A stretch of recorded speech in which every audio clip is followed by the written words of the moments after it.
Then there's the flip side, which is, I mean, the negative side of why people don't get married, which is marriage often looks like a shit show.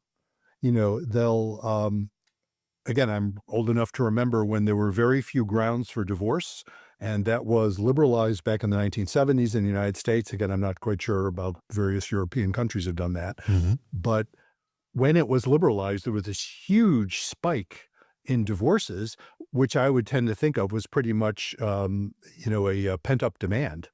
There were all these bad marriages where it was almost impossible to divorce until they changed the divorce laws to make it much more possible. And then all of a sudden, all these people wanted to get divorced.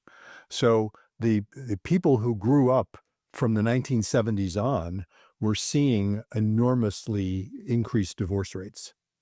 And so a lot of the people in your generation and even somewhat older, people in their 40s and 50s even, are grew up with divorced parents, grew up with parents, where they saw a similar thing. They see people getting married, they see it go to hell, and they don't want any part of it.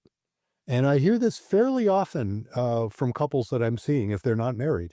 They will, because I'll often ask us, like, what are your thoughts about marriages? And one of the things that often happens with couples is one of them in a heterosexual couple, it's almost always the woman, not always, but almost always the woman who's wanting to get married, and the other one, more often the man, is saying, no, I don't want to. And often his reason is, I see people get married, and it seemed like they had a good relationship, and it just went down the tubes.